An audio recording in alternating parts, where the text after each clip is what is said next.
ሰላም ውድ ቤተሰቦች እንዴት ናችሁ? ዛሬ ቀን የኔና የሙለር የእሑድ ቀን ውላችን ነው የምታዩት። በነገራችን ላይ በዚህ በእርግዝና ወቅት ምን አማረሽ ብትሉኝ ገንፎ ነው። በስመ አብ እግዚአብሔር የተመሰገነ ይሁን። እንግዲህ ሙለር ደግሞ ገንፎ መስራት በደንብ ስለሚችል አልከፋኝም።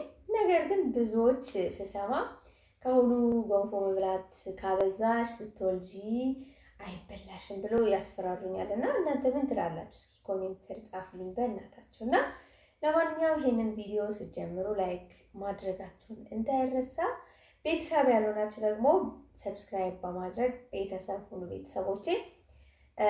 ለማንኛውም ሰሞኑ ቻናላችን በጣም ወቅ ደመቅ ብሏል። እግዚአብሔር የተመሰገነ ይሁን። እጅግ አድርገን እናመሰግናለን ሁላችሁንም። እውነት እላችኋለሁ በጣም የተገረምኩት ነገር በቃ በእኛ እድገት በጣም ብዙ እህቶችና ወንድሞች እንደምትደሰቱ አይቼበታለሁ ሰሞኑና አክባሪ ስጥልን። በጣም እናመሰግናለን። በጣም ደስ ብሎናል። በቃ በጣም ያስጠላ ሳምንታት እያሳለፍን ነበርና አሁን ደግሞ በጣም ደስተኞች አድርጋችሁናል። በጣም እናመሰግናለን ሁላችሁንም። እግዚአብሔር ያክብርልን። እንግዲህ ለወደፊት ደግሞ ከፍታችን ታያላችሁ። የዛኔ ደግሞ በደንብ እንደሰታለን አብረን ማለት ነው። አሁን እንግዲህ ለ50 ሺህ ትንሽ ቀርቶናል። 50 ሺህ እናድርሰው። ከዛ ቀጥሎ 100 ሺህ፣ በ100 ሺህ ግን በደንብ ነው የምናከብረው ቤተሰቦቻችን። እኛም በጉጉት እየጠበቅን ነው። ለማንኛውም እዚህ ጋር እንግዲህ በጣም ራበኝ። ገንፎ እስኪደርስ ድረስ በቃ አልቻልኩም። ምክንያቱም ከቤተክርስቲያን አርፍደን የመጣ ነው። ከእንደገና ቤት መጥቼ ደግሞ ገንፎ እስከሚሰራ ድረስ አልቻልኩም። 3 ሰዓት ተኩል ወደ 4 ሰዓት ገደማ ሆኗል እና ለልጆች ዳቦ ፍርፍር የተሰራ ነበር እና እዚህ ጋር በእርጎ አድርጎ እየሰጣኝ ነው። እየበላሁኝ ልበላ ነው ማለት እንዲ።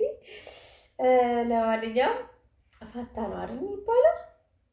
እኔ በጣም ነው የምወደው። ለማንኛውም እኔ በዚህ ሰዓት አልጾምም እንዴ ምናምን እንዳትሉኝ፣ አልጾምም ቤተሰቦቼ። መቼም በእርግዝና ሰዓት ይፈቀዳል አይደል? እርጉዝ አትጾምም ይባላል። ከዛ በመቀጠል ደግሞ እኔ ምን አይነት ችግር አለብኝ መሰላችሁ? በእርግዝና ሰዓት በጣም ይደክመኛል፣ ደም ማነስ አለብኝ በኃይለኛው እና ወተት ግዴታ መጠጣት አለብኝ። ሁሌ ማታ ወተት ሳልጠጣ ተኝቼ አላውቅም እና ወተቱ ስጠጣ የሆነ ለውጥ አይበታለሁ። ካልሆነ ግን መቆም አልችልም እና እንግዲህ የጠጣው ነው። ለማንኛውም እዚህ ጋር ስልስ አለ። እንደገና ይሄን ቪዲዮ የተሰራው ጾም ከመግባቱ በፊት ነው። ከአንድ ሳምንት በፊት የተሰራ ቪዲዮ ነው። ለማንኛውም ምክንያቱም ቅር እንዳይላችሁ ብዙ ጊዜ ቪዲዮ እንሰራለን፣ ይጠረቀማል፣ እናስቀምጠዋለን። የእሑድ ቀን የተሰራው ጾም መግቢያ ላይ ማለት ነው እና ቅር እንዳይላችሁ ቤተሰቦቼ። አብዛኞቻችሁ እንግዲህ ለምን በጾም ሰዓት እንዴት ምናምን ትላላችሁ። እኔ ይፈቀድልኛል። ሙለር ግን እንግዲህ ጾመኛ ነው። ለማንኛውም ቅር እንዳይላችሁ ለማለት ነው።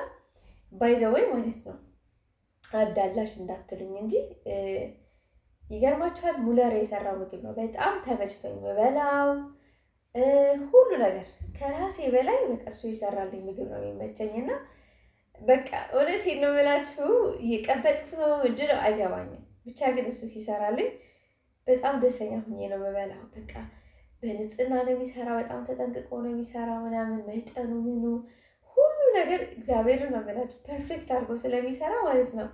የሱ ምግብ ስበላ በቃ በጣም ነው ደስ የሚለኝ። በጣም ደስተኛ ነው የምሆነው እና እንግዲህ አንዳንዴ እንደዚህ በቃ ሲያምረኝ የሱ ምግብ አስቸግረዋለሁ። ያው በጆይ ለምትወዱት ሰው ምግብ መስራት ማስቸገር አይመስለኝም። እኔ እንጃ አጋጣሚ ግን ለእኔ አንዳንዴ ሲያምረኝ እያስቸገርኩት ነው ብዬ አስባለሁ እና እኔ ግን ለእሱ የሆነ ነገር ስሰራ ደስ እያለኝ ነው የምሰራው። በቃ በጣም ደስ እያለ የሆነ ነገር እንደውም ሲለኝ ደስ ይለኛል እና ለማንኛውም እዚህ ጋር ስልክ እያወራ በመሀል አረረበት ድስቱ። ከዛ እኔ ሸቶኝ ነው እንግዲህ ያሳየሁትኝ። እንዴ ሙለር ምንድን ነው ይሄ ነገር ስለው የኔ አፍንጫ ቶሎ ነው ልክ እንደ ውሻ አፍንጫ ልበላችሁ ሽታ ቶሎ ነው የሚደርሰኝና ሸተተኝ፣ ነገርኩት። ከዛ እዚህ ጋር እንደምታይ ሌላ መጥበሻ ላይ ቀይሮ እየሰራ ነው እና ለማንኛውም በስልስ ነው ይባላል እንግዲህ እኔ ስልስ ነው የማውቀው።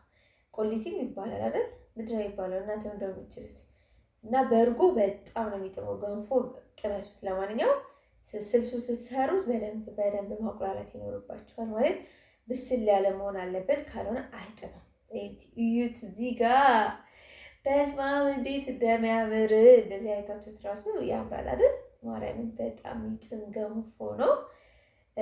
በስመ አብ። ለማንኛውም አርሂቡ ብያለሁ ቤተሰቦቼ፣ እንብላ ብያለሁ። እስካሁን ድረስ ላይክ ያላደረጋችሁ ካላችሁ ላስታውሳችሁ፣ እባካችሁ ላይክ አድርጉ። ከእናንተ ምንም የሚከፈል ነገር የለምና እንግዲህ ላይክ አድርጉ ቤተሰቦቼ። እንደገና ደግሞ ቤተሰብ ያልሆናችሁ ሰብስክራይብ በማድረግ ቤተሰብ ሁኑ። ቁርሳችን ደርሷል፣ ገንፏችን ደርሷል። እኔ እንኳን ቅድም እንዳያችሁኝ ዳቦ በእርጎ ስለበላው በቃ ትቼዋለሁ። ረሃቤ ወጥቶልኛል ማለት ነው። እና እዚህ ጋር ግን እርጎ ገዝተን ነው እና የሚገርማችሁ ነገር ድሮ ጭራሽ ማለት ነው የተገዛ ወተት እርጎ ምናምን ጠጥቼ አላውቅም ነበር። አሁን ግን ሳልወድ ግዴታ ሆኖብኝ ለምጄው እየበላው ነው እንደምታዩት። እና አብዛኛው የገጠር ሰው ልክ እንደኔ እኔንም ጨምሮ ማለት ነው የግዢ ወተት በፍጹም ነው ማንወደው፣ በፍጹም። እና ባለፈው ምን አየሁ መሰላችሁ? እነ ጀነቲን ማናዘዋል ግቢ ላይ ወስደን ስናዝናናቸው እርጎ አልበላም አልጠጣም አለ የጀነቲ ባለና በቃ ኦኬ ትዝ አለኝ። ወደኋላ ተመለስኩኝና ኦ ልክ ነው በቃ እንዲህ ማይመቸው ከሆነ በቃ ኖርማል ነው። ምክንያቱም የገጠር ወተት በምን መልኩ በምን አይነት ንጽህና እንደሚያዝ እናውቃለን።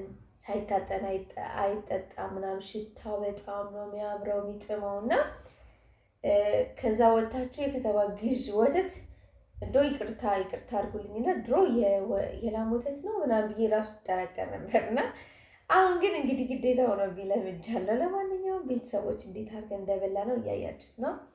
በጣም ይጥም ገንፎ፣ ጎበዝ ባለሙያ ነው እንግዲህ ባለቤቴ። የኔ ፍቅር በጣም ነው የማመሰግነው። እንግዲህ ይህንን ቪዲዮ ከፍተህ ካዳመጥከው እወድሃለሁ። እሺ አባቴ ቴንኪ ሶ ማች። ወልጄም ባይዘው እኔ አይከብደኝም። አጋዥ ቢኖርም ባይኖርም አይከብደውም። ጎበዝ ነው በጣም ታውቃላችሁ። ከዚህ በፊትም ጭስ ያሞቀኝ ምናምን እና በጣም ብዙ ጊዜ ጭስ አሞቆኛል እና ጀስት አይጨንቀኝም። ይቅርታ አድርጉልኝና አጋዥ አይኖረኝም ብዙ የሚጨነቅ ሰው አይደለም። ምክንያቱም ሁሉ ነገር ስለሚችል እሱ እግዚአብሔር የተመሰገነ ይሁን። በቃ አይከፋኝም፣ አይጨንቀኝም። ለማንኛውም እዚህ ጋር ደግሞ ዳቦችን ልንጋግር ነው። ከብዙ ጊዜ በኋላ ነው እንግዲህ ስጋግር አይታችሁኝ አታውቁም። ብዙ ጊዜ አደረግኩኝና ጋግሬ አላውቅም። እንደ እውነቱ በቪዲዮ ብቻ አይደለም በትክክለኛውም ሰርቼ አላውቅም። ከቆምኩ ቆየሁ። በቃ እየተመቸኝ አይደለም እና ምግብ መስራት ምናምን ላይ ብዙም ሰንፍ ያለ እውነቴን ነው የምላችሁ። እና አሁን ላይ በጣም እየደከመኝ ነው። መቆም በደንብ እየቻልኩ አይደለም። በዛ ላይ ደግሞ አንዳንድ ስራዎች ሲኖሩ ወደ ውጭ በጣም እየወጣሁ ስለሆነ አንዳንድ ሴቶች ደግሞ ስራ እያዘዙኝ ነው። እቃ ገዝተሽ ሰርፕራይዝ አድርጊልኝ አንዳንድ ነገር ይሉኛል እና መርካቶ ስል ምን ስል በቃ ስወጣ ስገባ ምንም እየተመቸኝ አይደለም። ልጆች የራሱ የሚገርማችሁ ነገር እንዳትስቁብኝ በጣም እየናፈቁኝ ነው። አንድ ላይ ሆነን በጣም እየተነፋፈቅን ነው። እግዚአብሔርን እነሱ ራሱ እስኪያገኙኝ በጣም ጓጉቶ ከውጭ ስመጣ በቃ እያለቀሱ ምናምን እናቴዋ በቃ እግዚአብሔርን በጣም ነው ሰርፕራይዝ የሚሆኑት። እና ሁሌም እንደዚህ ሆኗል። እንግዲህ ኑራችን በአዲስ አበባ ኑሮ ባይዘዊ ኑሮ ለማቸነፍ ልጆቻቸው ጋር ተለያይተው ነው የሚኖሩት። እውነቴን ነው ማለት ድሮ አይመስለኝም ነበር። በቃ ልክ እንደዚህ አይመስለኝም። ግን እዚሁ መጥቼ ካየሁት በኋላ ግን በቃ ሰው ምን እየሰራ ነው? እንዴት ነው? ለምንድን ነው ለሰው ጊዜ የማይሰጠው ምናምን እል ነበር። የአዲስ አበባ ሰው እኮ በቃ ሰው ለሰው ቦታ የለው ምናምን ነገር በቃ ከተማ ገባው ብሎ ቤተሰቦች ሁሉ ረስቶ ነው የሚኖረው ምናምን ስል ነበር። እና ለማንኛውም አሁን ላይ አልፈርድም። አየሁት ኑሮ እንዴት እንደሚያሯርጥ እንዴት እንደሆነ እግዚአብሔርን ነው ብላችሁ። አንድ ቀን በጣም አጭር ናት። ምክንያቱም በታክሲ ሰልፍ ነው የምታሳልፉት። እንደገና ሄዳችሁበት ሩቅ ሊሆን ይችላል፣ ጉዳዩ ቶሎ ላይ ይፈጸምላችሁ ይችላል ምናምን እና እንደገና ወደ ቤታችሁ ስትመለሱ ታክሲ ሰልፍ ተሰልፋችሁ ነው። በስማን ብቻ አዲስ አበባ የኖረው ሰው ይገባዋል። አሁን እኔ አልፈርድም፣ በቃ እውነቴን ነው። በቃ አዲስ አበባ ያሉትን ቤተሰቦቼ ለምን እንዲህ አላረጉልኝም ስል የነበረው ትቼዋለሁ፣ አፉ ብያለሁ። ለማንኛውም ዳቦችን በዚህ መልኩ ቦክቶልናል። እንግዲህ ቶሎ ነው የጣድኩት፣ ቦክተዋል በጣም እና አላቆየሁትም፣ ካልሆነ ይበላሽብኛል ማለት ነው። በጣም ከቦካ ደግሞ አይጥምም። ያው እንደዚህ ሆኖ እንግዲህ በስሏል። መገልበጥ ነው የቀረው ቤተሰቦቼ። እገለብጠዋለሁ። በጣም ነው የሚያምረው። እውነት የውሃ ዳቦ ይመስላል አይደል? ስገለብጠው ደግሞ ታይታላችሁ። በጣም የሚያምር ዳቦ ባይዞ ልጆቼም ባለቤቴም ጓደኞቼ ምናምን ብቻ ይሄ ዳቦ በጣም ነው የሚወዱትና እኔ ለራሴ በጣም ነው የምወደው። ይቺ ነገር የሆነ ቀን ወደ ስራ እንደምቀይራት ተስፋ አደርጋለሁ። እንግዲህ እግዚአብሔር ሲፈቅድ ቀን ማለት ነው እና ዳቦ ቤት ይኖረኛል ብዬ ተስፋ አደርጋለሁ። እና ለማንኛውም ቤተሰቦቻችን ዳቦችን ይህንን ይመስላል። በጣም ነው የሚጥመው። እሁዳችን ይቀጥላል። የኔ ቪዲዮ ግን እዚሁ ያልቃል ቤተሰቦቼ። በጣም ደስ የሚል ቁርስ ነበር፣ ምሳ በልተን ምናምን። ይሄኛው ለመክሰስ ነው የሰራሁትኝና ቪዲዮ እስከ መጨረሻ ድረስ ስላያችሁልኝ እጅግ አድርጌ አመሰግናለሁ። እግዚአብሔር ያክብርልኝ። ቀጣይ ደግሞ አሪፍ ቪዲዮ ይዤላችሁ እመጣለሁ ቤተሰቦቼ። እንግዲህ ይህ ቪዲዮ ቫይራል ወጥቶ ለይታችሁ ደስ እንደምታሰኙ ተስፋ አደርጋለሁ። በተስፋ ነው የምጠብቀው አሁንም። ለማንኛውም በራሴ ጋግሬ በራሴ እየጨረስኩ ነው። እንደምቻይት ልጆች ያላዩኝም እንጂ ከግዢ ዳቦ ይሄ ዳቦ ነው የሚወዱት። ለማንኛውም ባይ፣ ወዳችኋለሁ።